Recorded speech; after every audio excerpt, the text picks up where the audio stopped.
Bonjour, nous sommes en 2026, nous sommes dans le site de l'Institut Docteur Angélique dans une série de vidéos consacrées à l'histoire des dogmes. J'en suis rendu à la troisième partie, celle qui regarde le deuxième millénaire de l'Église, lorsque le flambeau de la définition de la foi a été transmis à l'Église d'Occident, tandis que le premier millénaire était réservé plutôt à l'Église d'Orient et les 7 premiers conciles œcuméniques. J'ai raconté dans les vidéos précédentes comment peu à peu, le magistère en Occident autour de la figure du successeur de Pierre, le pape de Rome, a pris conscience de ce charisme particulier, de cette mission pour confirmer la foi des frères. Que les choses se sont faites progressivement, que au début il y a eu une première tentative avec cet ajout par le pape Benoît VIII du Filioque dans le credo de Nicée-Constantinople. Et puis, on a vu les papes se lancer peu à peu à travers leur mission. D'abord en condamnant certaines hérésies comme l'hérésie cathare. Et puis, à un moment donné, avec l'audace du pape Innocent III au concile de Latran IV, le 12e concile œcuménique, à se lancer carrément pour définir la doctrine du salut et le faire de manière solennelle. Mais à cette époque-là, c'est toujours à travers un concile œcuménique. Il faut dire que les premiers conciles œcuméniques en Occident avaient surtout regardé des affaires disciplinaires, n'avaient pas osé se lancer dans la définition du dogme de la foi. Avec le concile de Latran IV, le pape Innocent III, plein d'audace, n'hésite pas à augmenter le credo de Nicée-Constantinople, à ajouter des articles de foi, même si ce credo, devenu très long, plusieurs fois plus long que le credo originel, même si ce credo n'est pas utilisé dans la liturgie. Évidemment, je ne peux pas, dans le cadre de ce cours, regarder tout ce que le magistère ordinaire, très modestement, mais clairement, sur les papes anciennes, au cours des générations. Le livre des dogmes a été publié récemment par les éditions du Cerf, et on voit que c'est un livre tout à fait considérable. Je veux dire par là que, à travers un enseignement ordinaire, modeste, la foi, ce qui est cru par l'Église, est rappelé sans cesse par les papes. Et à un moment donné, quelques papes n'hésitent pas, comme le pape Jean XXII d'Avignon, à se lancer dans des théories plutôt osées. Mais ils le font à titre privé. Quand ils découvrent ce pape Jean XXII qu'il dit quelque chose qui est très contesté par le reste de l'Église, alors ils se rétractent aussitôt. Et le pape qui va le suivre, le pape Benoît XII, va émettre pour la première fois, en tout cas l'une des premières fois, ce qu'on appelle un dogme du magistère solennel, c'est-à-dire par sa propre initiative, un texte dogmatique, la vérité concernant le salut, mais sans passer par un concile œcuménique, même s'il a procédé en prenant conseil, en lisant la littérature, en regardant les conclusions des théologiens, ceux de la Sorbonne, et puis d'un synode qu'avait réuni son prédécesseur, n'étant pas sûr de son hypothèse. Et donc la constitution Benedictus Deus, vraiment, met en place de manière grandiose le magistère solennel. Il y a eu quelques essais avant. Le magistère solennel était utilisé aussi par les conciles. Mais là, on peut le dire, c'est comme si, tout d'un coup, l'Église et le pape prenaient conscience de ce charisme de protection particulière. Les conciles qui vont suivre, les autres conciles œcuméniques vont être liés au point de départ, et je vais en parler maintenant, à un problème lié au grand schisme d'Occident, lorsqu'à un moment donné, parce que forcément, ce pouvoir immense de confirmer les frères dans la foi donnait au pape une immense autorité aussi, cette autorité tourna en orgueil et qu'il y eut à un moment donné 2 papes, puis 3 papes, et qu'il fallut bien que des conciles généraux, des conciles qu'on qualifie d'œcuméniques à cette époque-là, même s'il n'y a aucun représentant de l'Orient, se réunissent pour mettre fin à ce schisme. Je voudrais donc dans un premier temps parler des 3 conciles œcuméniques, le 16e, le 17e, le 18e, qui sont là pour résoudre un problème lié à la crise conciliaire et à la question suivante. Est-ce que le pape est supérieur au concile? Est-ce que le concile, qui représenterait Eh bien, la succession des 11 apôtres.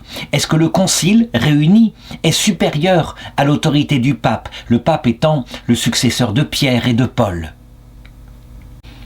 C'est un sujet qui paraît surtout disciplinaire, mais qui en fait touche quand même à quelque chose en rapport avec la foi, quelque chose de passager évidemment, c'est-à-dire la structure de l'Église telle que Jésus l'a laissée entre sa première venue et son retour dans la gloire. C'est donc pas quelque chose d'éternel, mais tout de même, s'il a fondé l'Église, le temps de notre passage sur terre, avec une hiérarchie et un rôle particulier qu'il a dédié à Pierre et à ses successeurs, si les autres apôtres représentent le conseil autour de Pierre, c'est bien une structuration divine de l'Église, puisque Jésus-Christ est Dieu, Dieu fait homme. Donc, je vais aborder ces 3 conciles œcuméniques assez rapidement, puisqu'on le voit, la question n'est pas fondamentalement dogmatique. La dogmatique portant sur la doctrine universelle du salut, celle qui, je dirais, est valable pour tous les temps, tous les lieux.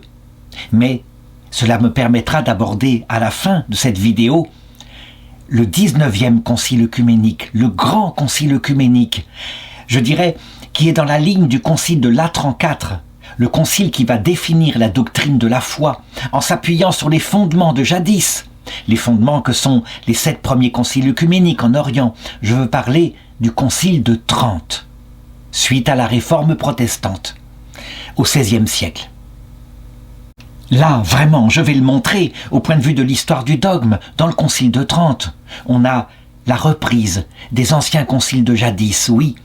On se lance vraiment, et on le fait, l'Église catholique le fait, elle se lance dans la définition de la doctrine de la foi, de manière structurée. Et cette fois, le sujet ne porte plus sur les bases, à savoir la Trinité et le Christ, mais plutôt sur ce qui est fondé sur ce fondement, la doctrine du salut, comment faire pour aller au ciel. Le rapport, par exemple, entre la grâce et la liberté. C'est un sujet essentiel. L'histoire du dogme regarde le contenu des dogmes, le progrès dans la confirmation par le magistère, la confirmation de la foi des frères. Mais il y a un autre sujet que va être obligé d'aborder ce concile de Trente. C'est où se trouve la certitude qu'on dit la vérité face à une nouvelle théologie fondamentale qui n'est plus simplement celle classique des orthodoxes ou des catholiques avec 3 canaux de la révélation, que sont la tradition, l'écriture et le magistère qui vient confirmer tout cela.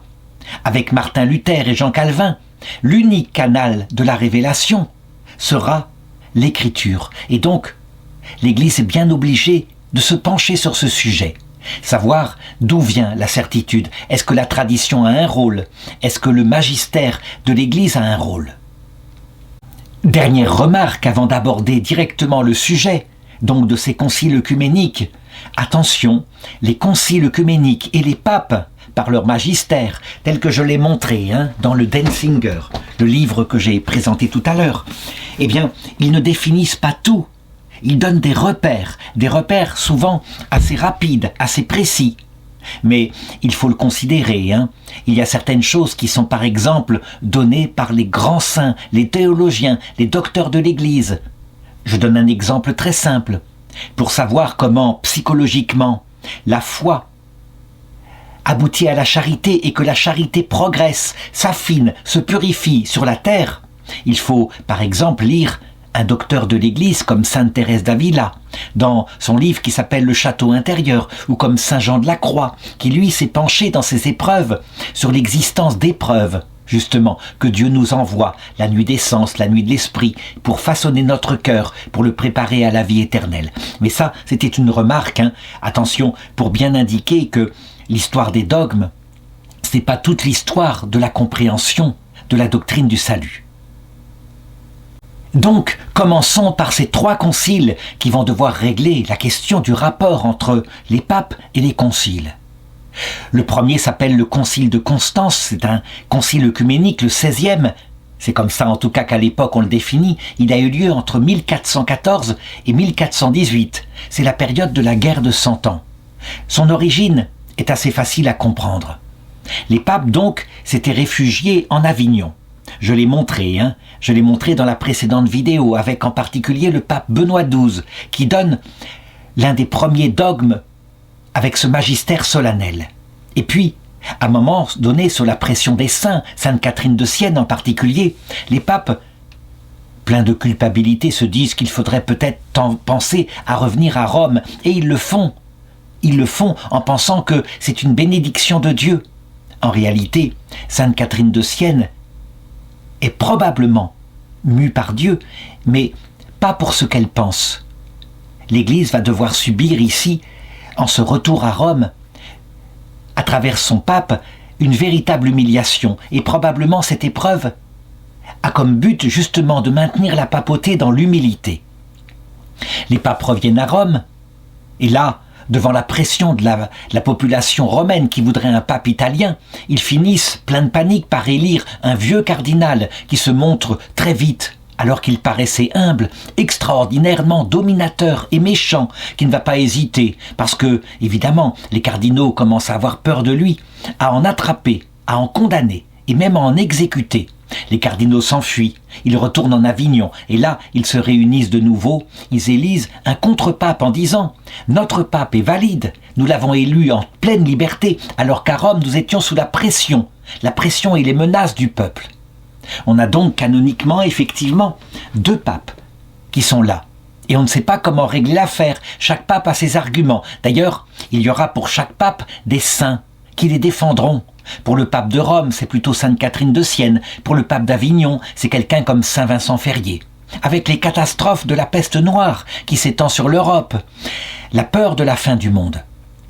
Évidemment, il faut régler ce problème qui va se répercuter d'étape en étape au fur et à mesure que les papes meurent. Les papes d'Avignon, eux, vont survivre plus longtemps, grâce en particulier à ce pape Benoît XIII, qui va vivre extraordinairement longtemps par rapport aux autres papes à Rome, et qui va être là, résistant, une force de la nature. Il faut donc régler le problème, et donc un concile est convoqué pour 1414 par l'empereur germanique Sigismond. Et Sigismond, il est là, et quelque part il triomphe, il se dit « Mes ancêtres ont voulu, se battre contre la papauté pour être responsables des nominations d'évêques. Voici une occasion, comme jamais, de mettre les papes à leur place, donc de rendre justice à mes ancêtres. » Un concile est donc réuni ainsi par un empereur, même s'il s'est fait aider par un des papes de Rome, le pape Jean XXIII, qui sera considéré par la suite comme un antipape, mais ce qui donne à sa convocation une autorité. L'empereur et, d'autre part, un pape de Rome, un des 2 papes, c'est évidemment très fort. L'idée est donc de recréer l'unité. Et le concile en question, le concile de Constance, se penche sur la question durant 4 années. Et c'est difficile. Que faire ? La meilleure solution, et on en arrive à cela, ce serait que les 2 papes démissionnent. Mais évidemment, ils ne veulent pas, en tout cas pour l'un d'entre eux. Alors de les déposer et de nommer, avec le concile réuni et les cardinaux qui sont là, de réunir un vrai pape, un successeur de ces 2 faux papes, qui serait ainsi déposé. Et c'est ce qu'on va faire. Ainsi, il va y avoir un 3e pape qui va être élu, désigné par ce concile, et c'est le pape Martin V. En même temps, parce qu'on se considère comme un concile œcuménique, on décide de se prononcer sur la question doctrinale. On ne prononce pas de nouvelles doctrines, mais on condamne des hérétiques, John Wycliffe en particulier, et aussi Jean Hus, un précurseur du protestantisme, qui d'ailleurs sera piégé par l'empereur Sigismond. Ça veut dire qu'il obtient un sauf-conduit pour venir s'expliquer, mais le sauf-conduit ne marchait que pour l'aller, pas pour le retour. Si bien que, quand il est ainsi dans les mains de ceux qui veulent le tuer, on finit par le brûler vif. Ce qui sera évidemment un vrai scandale, quelque chose qui abîme l'autorité de l'Église catholique par la suite, ce qui préfigure la révolte du protestantisme. En tout cas, on le voit, ce concile n'a pas vraiment arrangé les choses. Au lieu de 2 papes, on en a 3 maintenant. La question, par contre, qui s'est posée, étant donné la baisse d'autorité de la papauté, c'est donc, est-ce que le concile, puisqu'il a pu ainsi décider de déposer 2 papes, est-ce que le concile ne serait pas supérieur au pape ? Et l'idée serait donc d'instituer une sorte de concile régulier qui se réunirait et qui, comme ça, pourrait surveiller les décisions des papes. C'est quelque chose qui ressemblerait à une organisation qu'on voit dans l'Empire germanique, où il y a des grands électeurs qui sont là et qui président à l'élection des empereurs. Cette tentative de subordonner l'autorité du pape à l'autorité du concile va échouer. Les papes ne se laissent pas faire, ils ont de fortes personnalités. Et voilà pourquoi, un peu plus de 10 ans plus tard, se réunit le 17e concile œcuménique pour le même problème. Le concile qu'on va appeler de Bâle, Ferrare, Florence et Rome, tout simplement parce que il a duré entre 1431 et 1441 et que, sans arrêt, il a dû changer d'endroit pour se réunir, ce qui montre à quel point l'autorité de l'Église à cette époque-là était fragilisée, dépendante des souverains. La question principale qui est là est une question, on pourrait le dire, encore une fois d'autorité.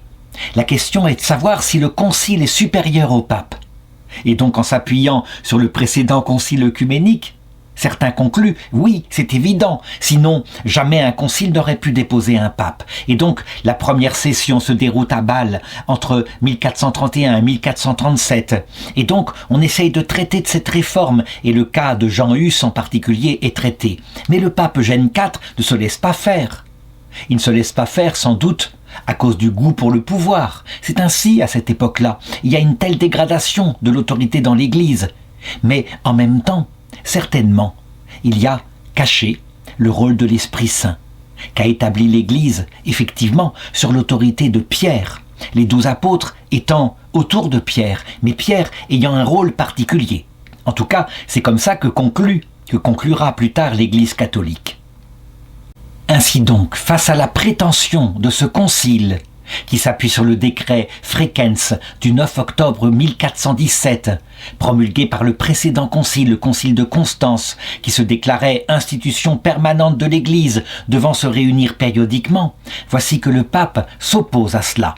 Et le 14 décembre 1431, alors que le concile s'affirme supérieur au pape, le pape Eugène IV, prétextant la faible participation à ce concile, dissout le concile de Bâle, le transfère à Bologne, puis, appuyé sur l'empereur Sigismond, le concile continue de siéger.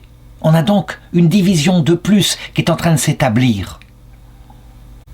Le conflit entre le pape d'un côté, le concile appuyé par l'empereur est si fort que le 29 avril 1432, voici que les pères du concile somment le pape de révoquer la bulle de dissolution du premier concile de Bâle et de son transfèrement. Sinon, ils procéderont, selon le droit divin et humain, pour le bien de l'Église, à la déposition du pape.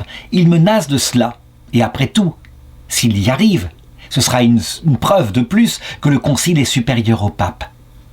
D'ailleurs, les choses vont très loin. Le 13 juillet 1433, voici que ce concile retire au pape le droit de conférer les hautes dignités ecclésiastiques. On lui donne 60 jours pour se rétracter. Le pape Eugène IV doit véritablement négocier, le faire avec prudence, et il le fait. Il finit par se résoudre à annuler un décret qu'il avait pris pour le transfert du concile. Mais c'est une manière de manœuvrer. Et d'ailleurs, à cette époque-là, voici que l'Église orthodoxe, les orientaux, qui sont en pression avec les attaques des musulmans, viennent et voudraient bien obtenir l'aide de l'Occident, l'aide militaire en particulier. Il y a tellement urgence que, évidemment, on veut bien les accepter ainsi, qu'ils puissent participer, qu'on puisse faire de nouveau une tentative pour unifier les deux églises. Mais les représentants orientaux, qui savent à quel point la pression est forte sur Constantinople, demandent à ce que le concile ne soit pas ainsi si loin en Suisse, mais qu'il soit au bord de la mer Adriatique, pour qu'en cas de problème, il puisse revenir en urgence à Constantinople. Et c'est ainsi que le concile se transforme le long de la mer Adriatique. Ainsi, sous la pression de ce qui sera bientôt, hélas, moins de 20 ans plus tard, la chute de l'Empire romain d'Orient, le 27 novembre 1437, voici que la délégation grecque menée par l'empereur qui s'appelle Jean VIII, paléologue, embarque de Constantinople pour Venise. et l'empereur est accompagné de 21 métropolites et évêques. Évidemment, ce genre de réunion redonne une autorité incroyable à la puissance du pape. Et le concile qui voulait, je dirais, se réunir et déposer, ou plutôt abaisser l'autorité des papes, le concile qui faisait ça, évidemment a perdu de sa superbe. On discute donc, il y a véritablement débat, il y a Bessarion qui persiste à condamner l'addition qu'avait été faite de manière indue, sans réunir un concile œcuménique du filioque au symbole de Nicée par l'Église latine. Et puis, on discute ainsi, on explique la position latine, si bien que la position de Bessarion évolue devant les arguments du dominicain Jean de Montenero, qui plaide pour la réconciliation des églises devant la délégation grecque en avril 1439. Il faut imaginer cette époque-là, avec des signes des temps, du moins les gens les prennent ainsi, non seulement l'attaque des Turcs sur l'Empire oriental, mais durant ce concile à Ferrare, la peste qui se déclare, ce qui fait que le pape décide de transférer de nouveau le concile, et cette fois pour Florence. Mais le patriarche de Constantinople, Joseph II, âgé de près de 80 ans, qui est là et qui était un partisan de l'unité, meurt le 10 juin 1439. Est-ce que ce n'est pas là aussi un signe des temps, que Dieu ne veut pas de cette unité? Eh bien, finalement, on passe outre et on signe l'unité. Le 5 juillet 1439, la formule d'entente qui s'appelle la bulle Letentur Caeli est signée. Il y a la signature de l'empereur d'Orient et de 33 évêques. Il semble que l'unité, une fois de plus, est faite. Évidemment, ce sera un feu de paille. Du côté de l'Orient, il y a des moines orthodoxes qui sont là et qui sont les gardiens de l'orthodoxie et qui, bien sûr, il faudra convaincre au retour, sans compter la pression des Turcs. Et c'est justement cette pression qui fait que ce document sera contesté. Peut-on ainsi faire l'unité alors que, en réalité, on espère simplement l'envoi de militaires occidentaux pour aider Constantinople?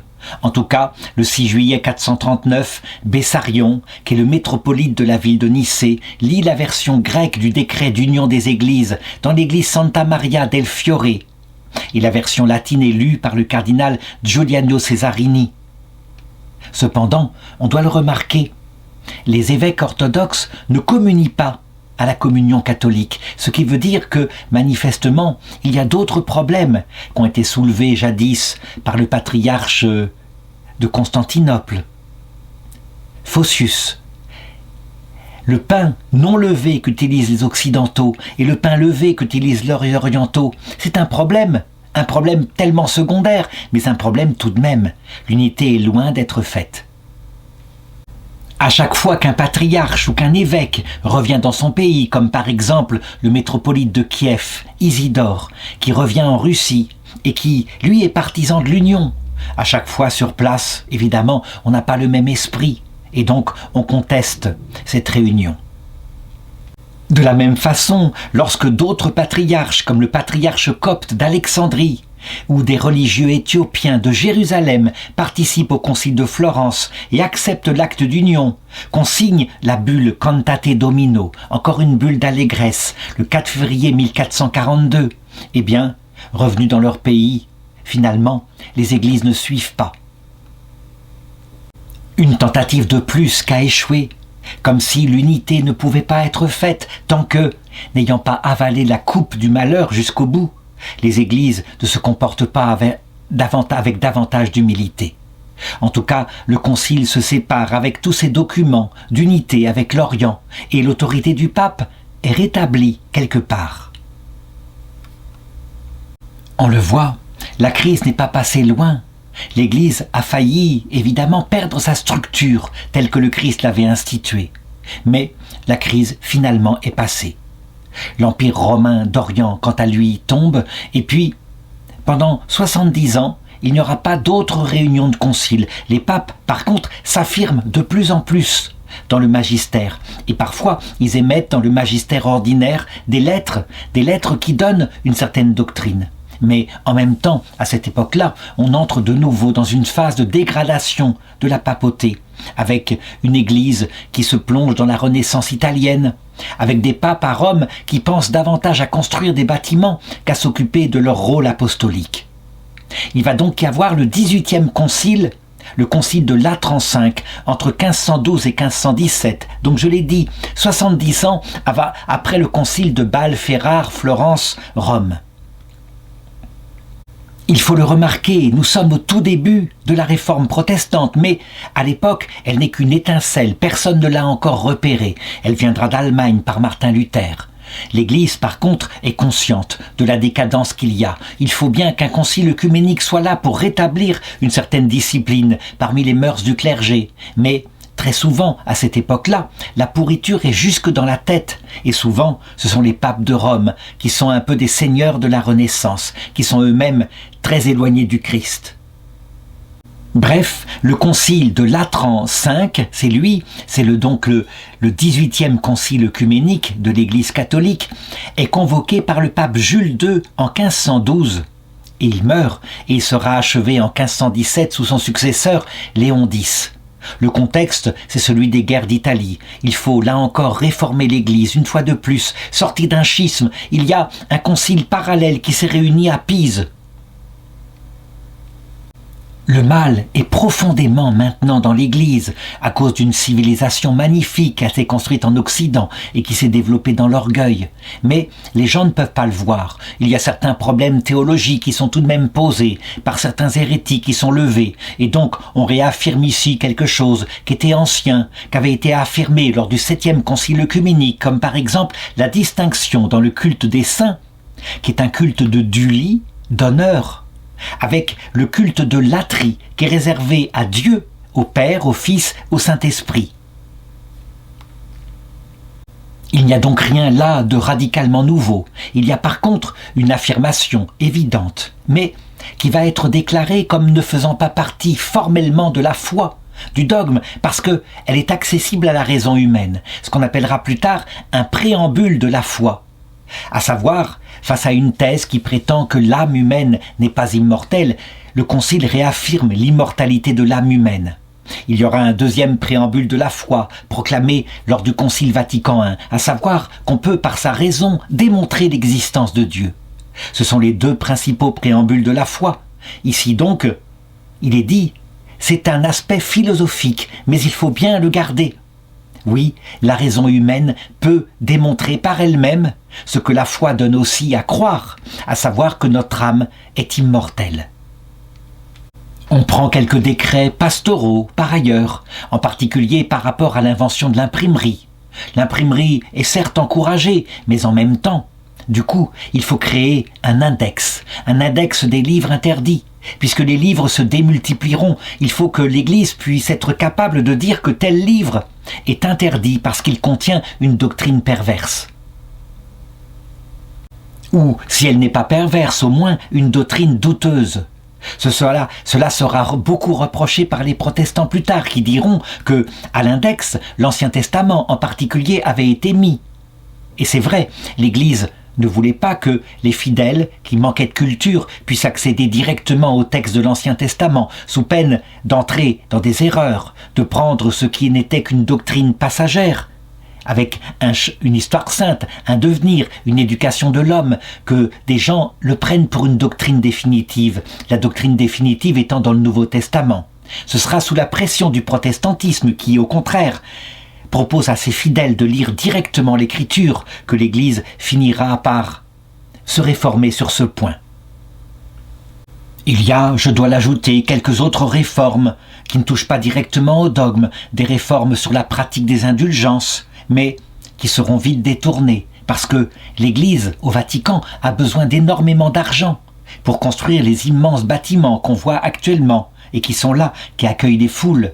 Et puis une réforme de la curie romaine, une réforme sur l'éducation du clergé. On le voit, l'Église a besoin maintenant d'être secouée. Comme l'avait dit saint Paul, il convient qu'il y ait des hérésies pour que l'Église soit contrainte de manifester ce qu'est sa vraie doctrine. Et c'est ce qui va se passer avec l'arrivée du protestantisme.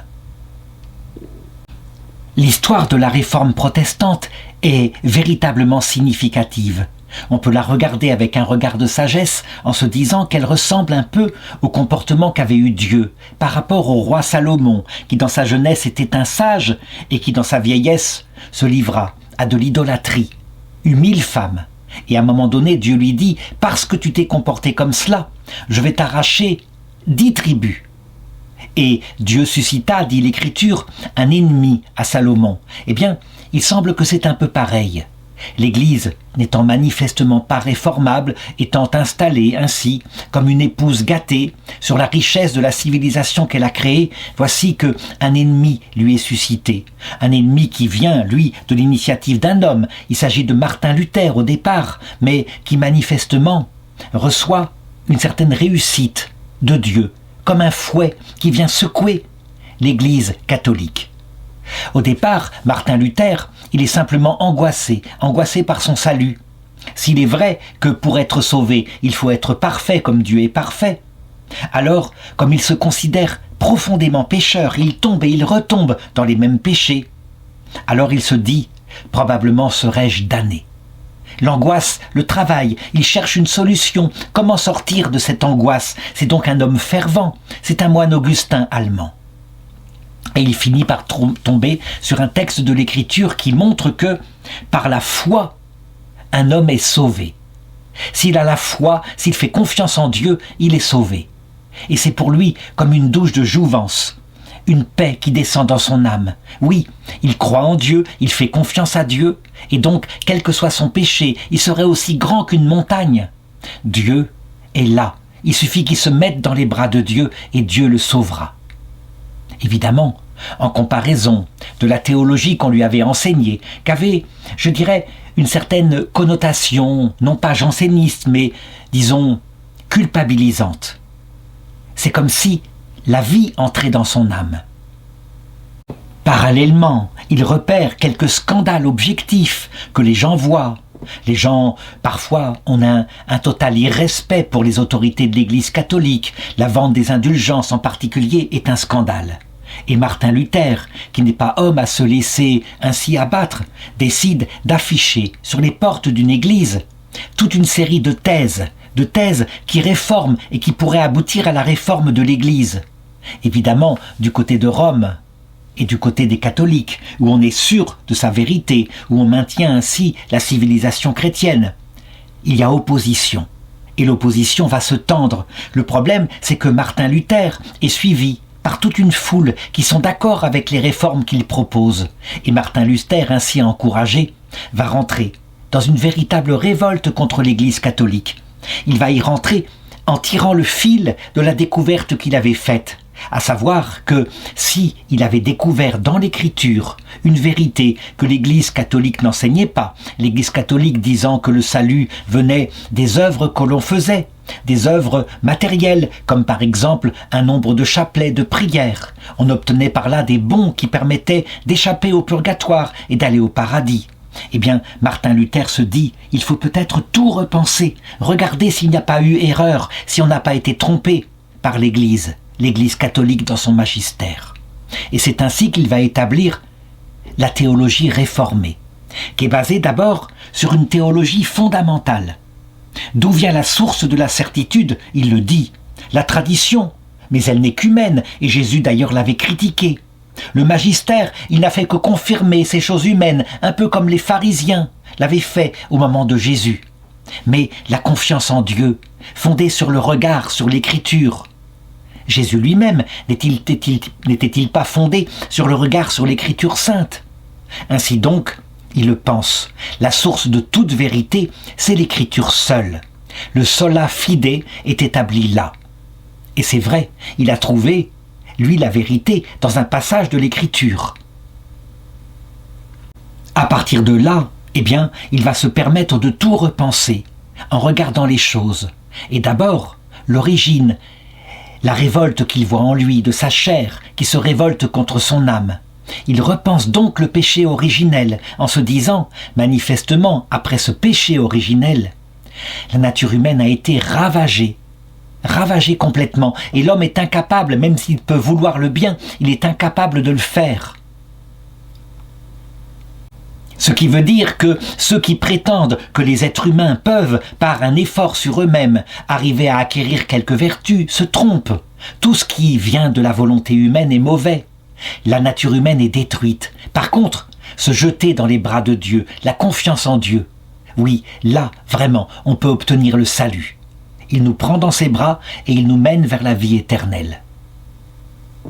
Ainsi est posé chez Martin Luther le deuxième principe, le salut par sola fide, la seule foi. Et il n'y a besoin de rien d'autre. Il y a évidemment des textes dans l'Écriture qui semblent s'opposer à cela, comme par exemple l'Épître de Saint Jacques. Martin Luther, à un moment donné, pense peut-être l'évacuer de l'Écriture. C'est un texte, il faudrait repenser, savoir si le canon tel qu'il a été fixé en 381 par l'Église latine, par l'Église grecque, est un canon valable, ou s'il n'y a pas eu des livres qui ne sont pas de l'Écriture. Et finalement, il renonce à cela. Et il dit simplement que les œuvres sont utiles, mais qu'elles n'ont aucune part au salut. Elles sont simplement la manifestation qu'on a la foi dans le Christ, mort et ressuscité pour soi. Et c'est vrai, si on aime le Christ, si on est conscient de ce qu'il a fait, alors forcément, cela va aboutir à des œuvres qui ne servent à rien pour le salut, mais qui sont un peu la manifestation du fait qu'on a la foi. Ainsi donc, ayant confiance en Dieu, Dieu étant venu chercher l'homme, l'homme peut répondre à Dieu. Et la grâce tombe dans son cœur. Et le salut se fait ainsi, par la seule grâce de Dieu, la liberté humaine n'ayant aucun rôle là-dedans. C'est donc un troisième principe, sola gratia. On le voit, Martin Luther non seulement a fondé une nouvelle théologie fondamentale, et dans l'histoire des dogmes, c'est l'un des points essentiels. Mais il fonde maintenant une nouvelle dogmatique, que d'ailleurs, avec pédagogie, il établit à travers une confession de foi avec d'autres réformateurs et un credo qu'il rédige, et aussi un catéchisme, et ceci en langue allemande pour que les gens comprennent. Il y aura évidemment d'autres réformateurs, je pense à Jean Calvin, qui lui est un véritable théologien, et aussi un légiste, beaucoup plus rigoureux, beaucoup plus droit, mais beaucoup moins amour, beaucoup moins tendresse, beaucoup moins souplesse que Martin Luther, qui lui est un homme qui a souffert. Et c'est ainsi que par la logique pure, Jean Calvin va établir certaines conséquences auxquelles Martin Luther n'avait pas pensé. Si la foi est un don de Dieu et que c'est la foi seule qui sauve, alors on le constate, certains hommes n'ont pas reçu la foi. C'est donc que Dieu a décidé que certains hommes ne seraient pas sauvés. Et pourquoi fait-il cela? Parce que tout simplement, il est le maître de l'univers. Nous sommes comme des vases qui sont dans les mains du potier, et s'il veut que certains vases soient gardés, alors il les conduit au salut. Et ces vases n'ont à répondre à Dieu que par leur foi, tandis que ceux qui ne reçoivent pas la foi, ceux-là, il les dirige vers la perdition, lui, le maître souverain de toutes choses. Évidemment, la pensée de Calvin est extraordinairement dure. Elle évacue tout l'amour, toute l'humilité que le Christ a montré à la croix. C'est un protestantisme destructeur, poussé très loin, mais finalement, qui est quelque part un peu scolastique. On voyait bien dans la scolastique, la pensée logique issue de saint Thomas d'Aquin, qu'il y avait certaines conclusions qui étaient un peu analogues, puisqu'on disait que si un enfant mourait sans être baptisé, alors il était séparé de Dieu pour l'éternité, au prétexte qu'il n'avait pas reçu quelques gouttes d'eau, ce qui voulait dire que Dieu décidait que des millions d'enfants seraient séparés de lui pour ce mécanisme extérieur. Ceci prouve que dans le catholicisme comme dans l'orthodoxie, lorsqu'on exalte la logique, on peut quelquefois devenir glacé. Et lorsque, dans le catholicisme comme dans le protestantisme, quand on maintient la mystique, l'amour de Dieu, cette logique de l'amour, comme le fait tout de même un peu plus Martin Luther, alors on reste fixé sur la contemplation de Dieu. En tout cas, pour l'Église catholique, c'est un tsunami. Effectivement, une partie de la chrétienté se sépare de Rome. Elle suit Martin Luther, et les choses se font avec violence. Au XVIe siècle, ainsi, va commencer un cycle de guerre, de religion et de massacres, venant en particulier des plus nobles, mais parfois aussi du peuple. Massacres venant des catholiques, mais aussi des protestants, au point que on ne peut pas savoir qui est le plus coupable. Le fanatisme est partout, ce qui révèle, là, évidemment, l'état des âmes. La crise profonde que connaissait l'Église. Lorsque j'ai parlé tout à l'heure du concile de Latran V, on voit à quel point il n'était pas adéquat à ce qui était caché et que Dieu voyait dans le cœur des hommes. En réalité, la magnifique civilisation chrétienne, construite ainsi en Occident, était plus fière d'elle-même que amoureuse de Jésus-Christ, le Dieu doux et humble de cœur. D'où ces massacres entre chrétiens, qu'auront des conséquences plus graves tout au long des siècles qui suivront, puisque, évidemment, ainsi, l'Église sera déshonorée dans son comportement. On se rend compte par la suite que le fanatisme peut venir aussi même de la religion chrétienne. Les papes vont mettre du temps à être conscients des choses. Il faut véritablement qu'ils soient secoués.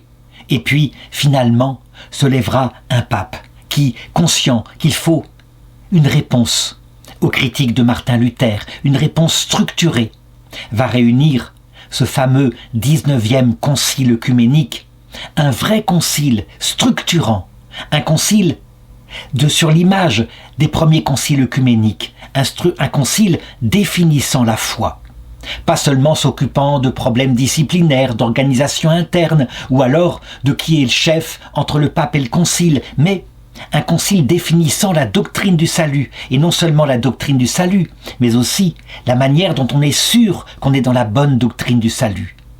Ce concile va seulement se réunir en 1545 pour la première session, et il va durer un peu moins de 20 ans, jusqu'en 1563. Il a en effet des difficultés, mais on le voit, c'est quelque chose comme 25 ans trop tard, et les papes, vraiment, devaient être corrompus pour qu'il y ait un tel retard à l'allumage. La réforme protestante était depuis longtemps profondément incarnée dans une génération entière qu'avait pu se la communiquer. Je ne vais pas raconter ici les péripéties extérieures des conciles, je vais me centrer évidemment sur l'histoire des dogmes, mais simplement au départ pour rappeler que vraiment on est là maintenant entré dans la maturité de l'Église catholique qui utilise le magistère, non seulement par un concile, mais un concile uni au pape. On peut le dire véritablement, et je pense que du côté de l'Orient, il y aurait un regard à avoir en comparaison des conciles œcuméniques, qu'on appelle plutôt conciles généraux, selon la dénomination du pape Paul VI. Eh bien, le concile de Trente est un concile quelque part œcuménique, en tout cas avec la même prétention, qui ressemblerait un peu au concile de Latran IV, où le pape Innocent III avait eu l'audace véritablement de définir la doctrine du salut. Pour le concile de Trente, c'est encore plus net.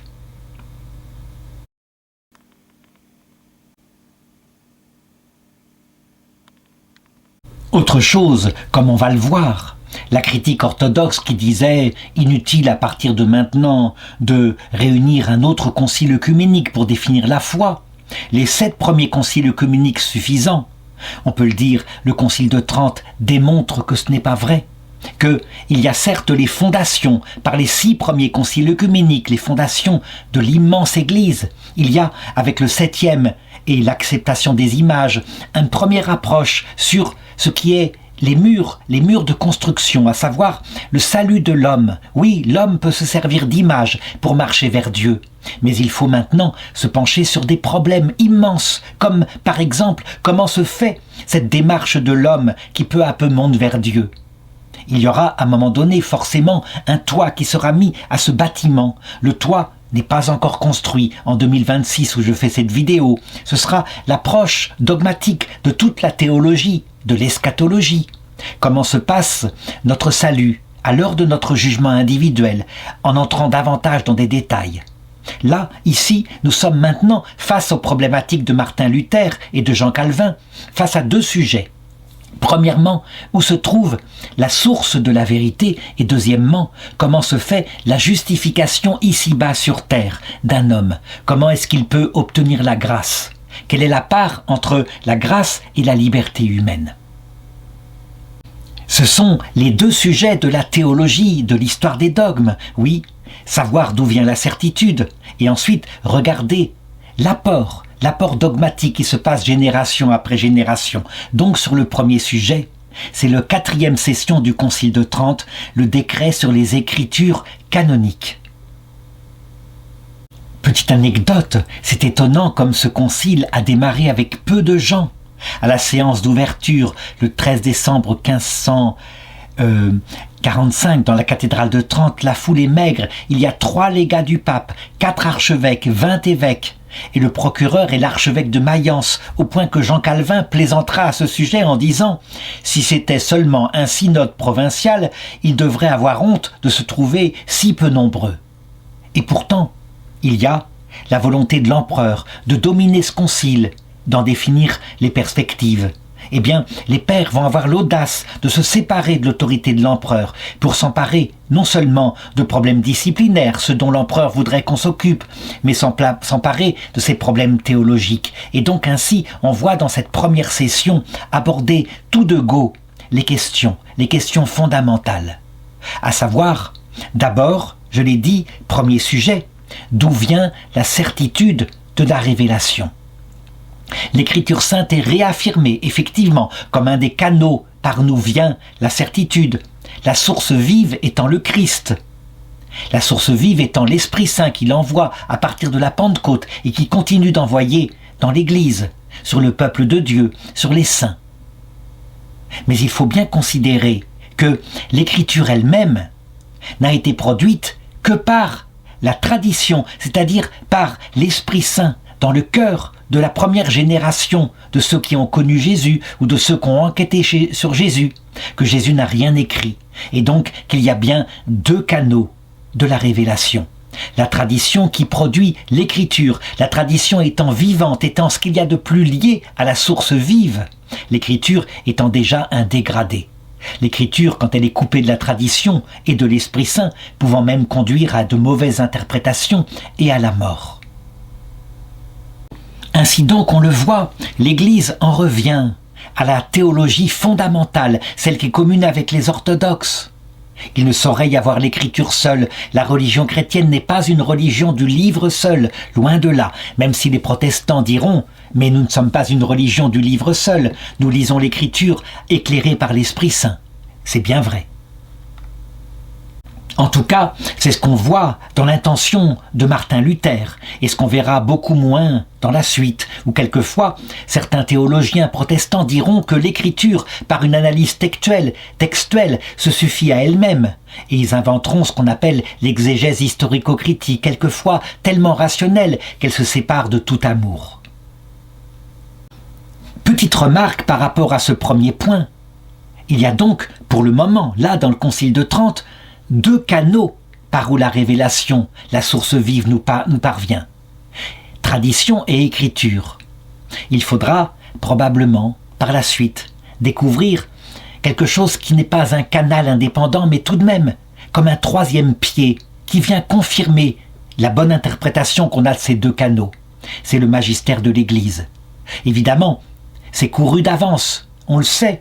Et même l'Église d'Orient le dit, sauf que l'Église d'Orient, elle voit le magistère dans un concile œcuménique, l'Église d'Occident. Elle voit la source de la confirmation dans le charisme des papes. Quand un concile est uni à un pape de cette manière-là, qu'il y a confirmation, on a ce 3e canal de la révélation. Ce ne sont pas des révélations nouvelles données par le magistère, mais comme un trépied solide, tradition, écriture et magistère forment un super trépied. Et on peut s'asseoir dessus. Alors que s'il n'y a que 2 sources, c'est évidemment bancal. S'il n'y a qu'un seul canal, à savoir l'Écriture, c'est encore plus fragile.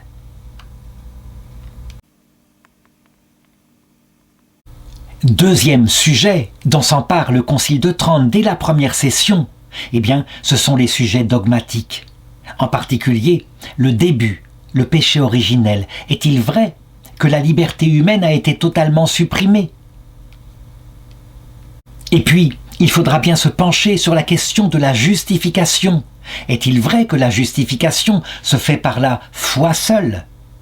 Quel est le mécanisme qui conduit à la justification d'un homme qui est impie, qui ne connaît pas le Christ ? Il faudra donc se pencher sur cela. C'est une évidence, on ne peut pas s'arrêter avant cela. Je passe sur la deuxième session, qui est, on peut le dire, tellement dépendante des aléas de la politique de l'époque, de la renonciation de Charles Quint à l'Empire, de la mort d'un pape, des délégués protestants qui sont invités à venir, mais qui là mettent leurs conditions, en particulier qu'on élimine le dogme de la transsubstantiation, et les pères du concile, au contraire, maintiennent fermement, pour le moment, la transsubstantiation. On en discutera plus tard.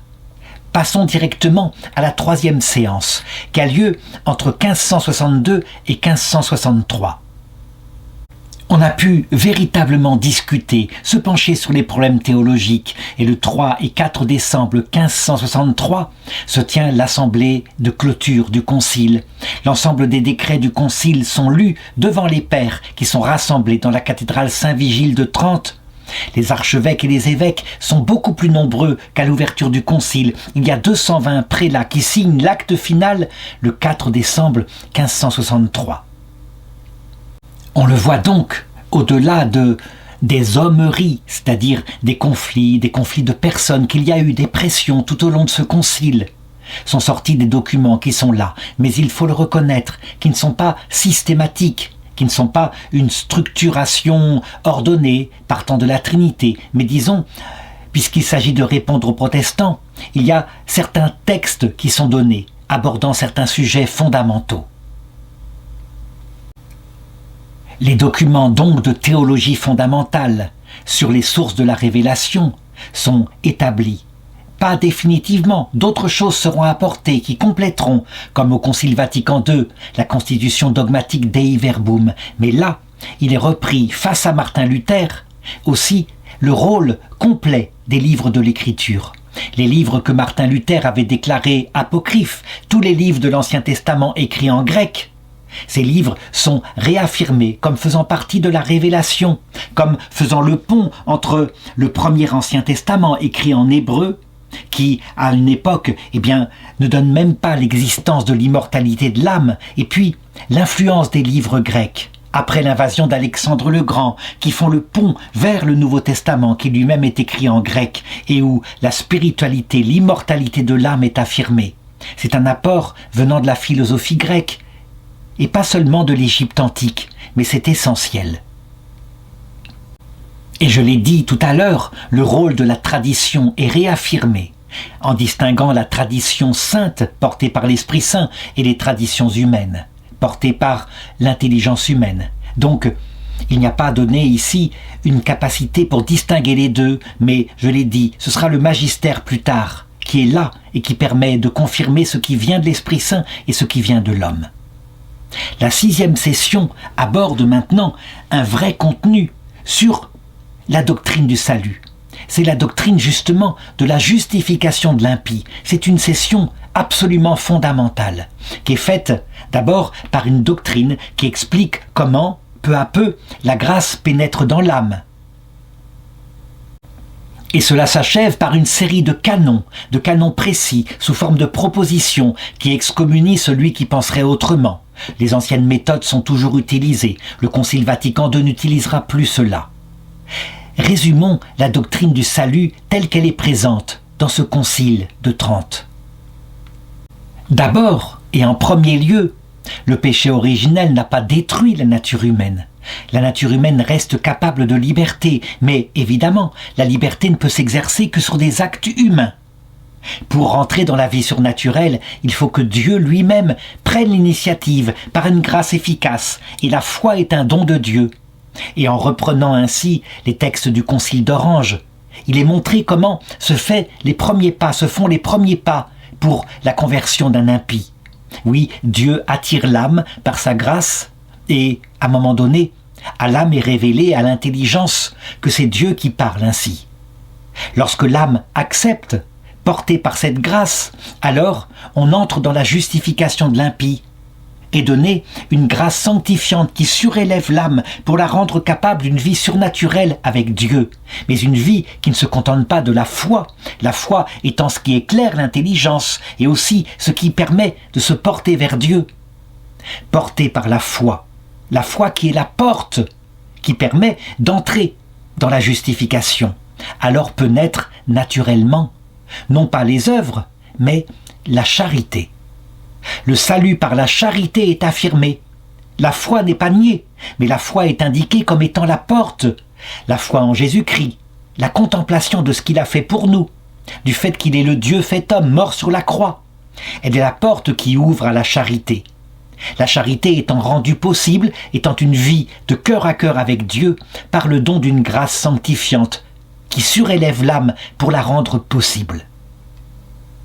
Ainsi donc, on le voit, le Concile n'est pas du tout d'accord avec Luther pour dire que sola fide, seule la foi permet la justification. Mais le Concile dit la foi est une porte, la porte, et la justification se fait par la charité. Quant aux œuvres, eh bien, elles sont une production normale de la charité. Comme le dit saint Jacques, montre-moi ta foi qui n'agit pas. La charité est active, la charité produit des œuvres de charité. Et les œuvres de charité, ce n'est pas seulement des prières, des récitations de chapelet. Les œuvres de charité, c'est l'amour de Dieu et l'amour du prochain, les deux commandements donnés par Jésus. Dans cette 6e session, qui est la plus longue, la plus travaillée par les pères, 16 chapitres, 33 canons qui affirment la doctrine. Évidemment, on a la réponse la plus profonde à Martin Luther, et on le voit, elle ne se pose pas en opposition, simplement en condamnation, même s'il y a des canons qui condamnent, par exemple ceux qui disent que la foi seule suffirait pour la justification. Non, elle établit une doctrine, et c'est une doctrine qui est tout à fait patristique. Il est aussi affirmé, à la suite des grands docteurs de l'Église, dont sainte Thérèse d'Avila, que c'est donc la grâce de Dieu qui permet cette charité, et que les sacrements, et ça c'est la session suivante, la session 7, les sacrements sont au service du développement de la grâce de Dieu, de la charité dans le cœur. Et là, il est réaffirmé de manière très précise face aux protestants qui disent qu'il n'y a que 2 sacrements, d'une part le baptême et d'autre part l'Eucharistie, parce que, fondés sur l'écriture seule, ce sont les 2 qui sont les plus signifiés matériellement dans l'écriture. Il est affirmé dans cette 7e session qu'il y a bien 7 sacrements, que tous confèrent la grâce, qui sont des signes sensibles, conférant une réalité profonde qui fait grandir la grâce dans plusieurs situations de la vie. Toute la doctrine qui avait été définie par le passé dans d'autres conciles, comme par exemple le concile de Latran IV, est reprise. En particulier, le fait que les sacrements agissent indépendamment de l'état de grâce du ministre qui les administre. Ça, c'était une tradition aussi qui datait du IVe siècle, face aux donatistes, qui disaient que les évêques qu'avaient trahis durant les persécutions, la célébration de leur messe n'était plus valable, qu'ils perdaient le sacrement de l'ordination. Il est indiqué que non, bien sûr, le sacrement, eh bien, il fonctionne par lui-même, par la vertu du Christ, et que l'ordination, une fois reçue, elle est définitive. D'autre part, il est affirmé que dans l'Eucharistie, comme le montre encore une fois le concile de Latran IV, il y a transsubstantiation. Il n'y a pas seulement transsignification avec quelque chose de symbolique dans le rituel du pain et du vin comme le posent les protestants, mais que c'est la présence réelle du Christ, ce qui va ouvrir ici, évidemment, plus tard au culte de l'adoration eucharistique, à la fête Dieu qui existe déjà. On le voit, le Concile de Trente, il est dans la continuité de tout ce qui a été établi, puisque la fête Dieu, il vient de sainte Julienne de Cornillon, une sainte qui a vécu au Moyen-Âge. Et c'est saint Thomas d'Aquin, à qui on avait demandé de composer le Pangelingua, l'hymne d'honneur de l'Eucharistie.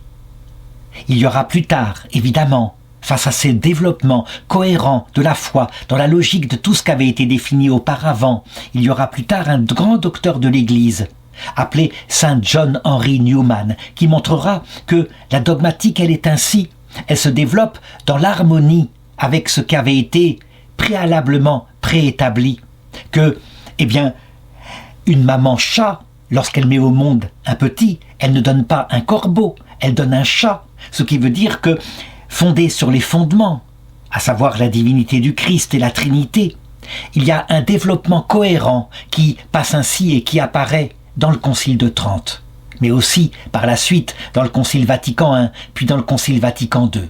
Mais ça, j'en parlerai plus tard.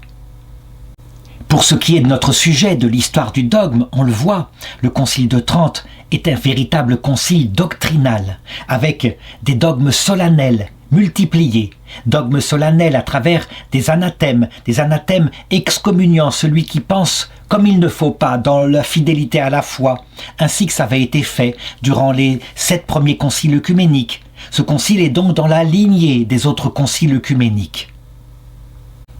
Le pape de Rome est présent, et quelquefois il y a des délégués, et il confirme les conclusions du concile. On a donc bien la confirmation par le charisme particulier, qui vient du magistère de Pierre, qui est établi encore ici fortement.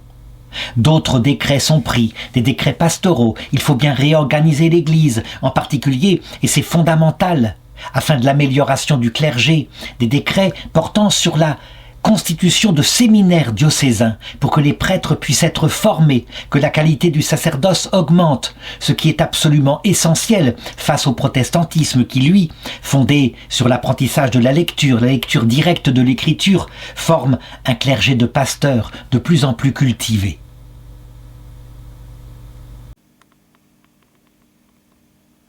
Que conclure de cela ?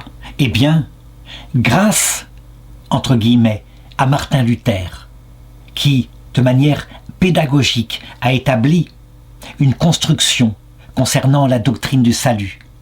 Grâce à lui et en réaction à lui, puisque sa doctrine, évidemment, n'est pas dans l'orthodoxie de la foi. Le concile de Trente est un grand concile œcuménique qui procède de la même façon, qui établit sur le fondement posé par les orthodoxes, qui établit le bâtiment qui se construit peu à peu. Évidemment, à un moment donné, lorsqu'on reprendra les discussions avec les orthodoxes, il faudra bien aborder ainsi les apports de ce concile de Trente, et pas seulement de lui, puisqu'il inaugure ce concile de l'Église moderne, il inaugure d'autres conciles œcuméniques, sans compter le rôle des papes qui par la suite établiront des vérités avec leur magistère ordinaire et le magistère solennel, quelquefois indépendamment des conciles, puisque le concile suivant ne sera réuni qu'en 1870.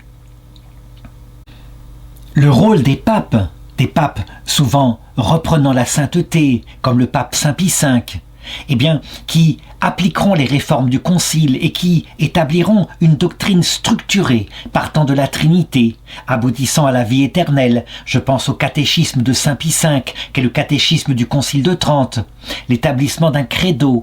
Eh bien, ce sera une tradition qui subsistera par la suite et qui établira de plus en plus le rôle auquel le Christ assigne l'Église visible, à savoir aboutir peu à peu à la redécouverte de la révélation plénière de ce qui était présent dans la révélation donnée par Jésus, la vérité tout entière. Je l'ai dit, si certains disent, mais alors donc, on le voit bien, il n'y a de dogme solennel que dans le Concile de Trente, et le reste, eh bien, ce sera peut-être pour le Concile Vatican I et le Concile Vatican II. Non, il faut bien considérer ce livre-là, je l'ai parlé.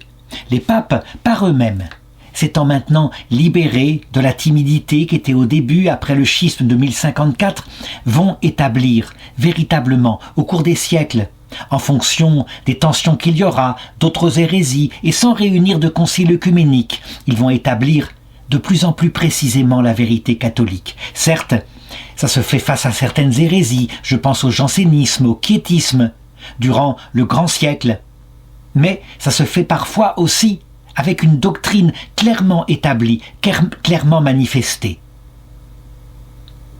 Tout le travail du théologien catholique, évidemment, c'est de construire, je dirais, une harmonie, les dogmes étant un peu, comme dans la nuit, des petits points lumineux qui marquent des endroits. Et les théologiens, ils devinent que derrière ces points lumineux, il y a une magnifique icône du Christ et de la Vierge Marie qu'il faut reconstituer, mais qui n'apparaîtra qu'en pleine lumière lorsque nous arriverons dans la vie éternelle. Ainsi donc, les dogmes sont des repères certains, des repères qu'on ne peut pas comprendre sans d'abord être contemplatif, ne pas oublier le cœur du Christ qui est amour, et les saints qui sont avec lui, pour nous conduire à la vie éternelle. Alors, à partir de là, d'étape en étape, et c'est le travail du théologien, fondé sur la fidélité à tous ces dogmes, d'étape en étape, le portrait plénier du Christ s'établit dans l'intelligence. Mais je le montrerai en particulier dans la prochaine vidéo, avec l'établissement de quelque chose de nouveau, je veux dire l'établissement de ce qu'on appelle maintenant le magistère extraordinaire, qui va apparaître à partir du milieu du XIXe siècle grâce à un dogme prononcé par le pape Pie IX, un dogme qui n'est pas clairement dans l'écriture, mais qui est clairement dans la tradition. Je montrerai donc comment c'est un pas de plus dans la découverte de l'histoire des dogmes, avant que ne vienne le grand docteur de l'Église dont j'ai parlé tout à l'heure un petit peu, Saint John Henry Newman, qui est, on peut le dire, le maître, le docteur de l'Église de cette histoire des dogmes.